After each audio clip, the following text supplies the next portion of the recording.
This CBV is making waves and is making a difference. I'm pleased to announce that the recipient of the 2019 Top CBV Under 40 Award is Michael Devonshire from BDO Calgary. Since 2009, when he received the CBV designation, Michael has been working to raise the profile of the profession. He has been making an impressive impact in the CBV community through his involvement in the test writing process, course material reviews. Michael has served on the Education Committee since 2016, working to ensure that CBVs receive the highest level of education. Michael has been innovative in identifying new markets. He has worked to find ways to market CBV services, including the creation of a nationally presented webinar and local radio speaking opportunities. His creativity has led to an increase in business valuation services offered at BDO, such as a joint venture agreement reviews. Mike, please come forward to receive your award.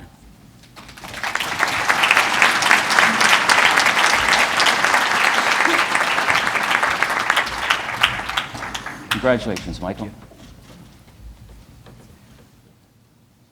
Thank you.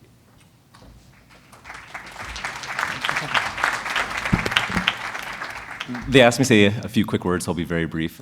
First off, thank you to the Institute for the recognition and for the continued opportunities to give back and stay involved with the profession. Thank you to my firm for supporting me in some of my ideas and initiatives, as crazy as it might be sometimes. And thank you to the individual, Crystal, who's not here, but who nominated me for this. It's a great honor. Thank you. It is my pleasure to announce that the recipient of the 2019 Communicator Award is Ephraim Stuhlberg from Matson Driscoll and Demico, Toronto.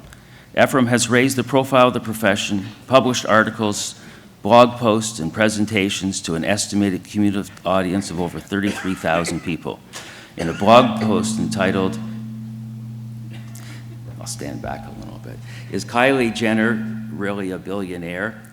He was able to promote general valuation principles to members of the public using a topical and current example.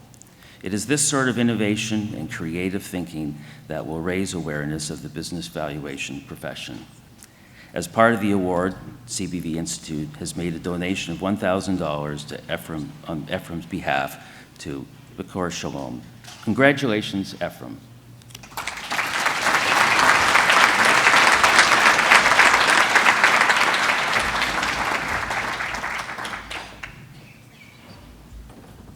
So as an unofficial precondition of this award as Communicator of the Year, I'm going to say a few words just to prove that I can actually communicate. I'd like to thank my nominator, my partner, Mark Gain.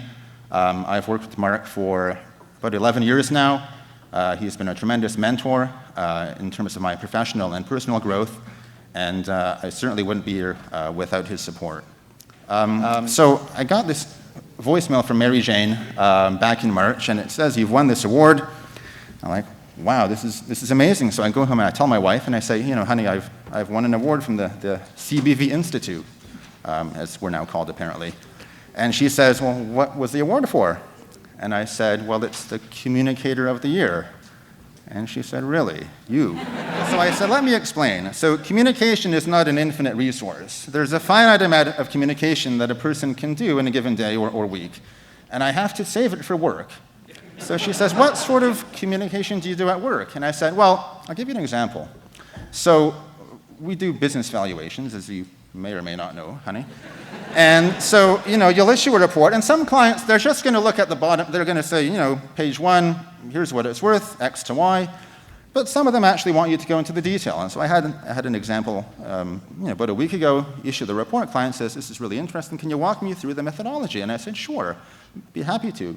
It's a capitalized cash flow approach, and so really that consists of two things. We take the cash flows that you earned, we normalize, we make a whole bunch of really fancy adjustments, and that is the cash flow that I can predict your business will earn every single year from now until the end of time. He said, wow, that's amazing. How can you do that? So I said, well, so there's the second thing, and that's the discount rate. And he says, well, what does that do? Well, the discount rate is basically a fancy way of saying, I'm really not all that sure how well your business is going to do from now until the end of time. And my wife says, you get paid to do that? And I said, yes. And she said, okay, have a nice trip. Thank you.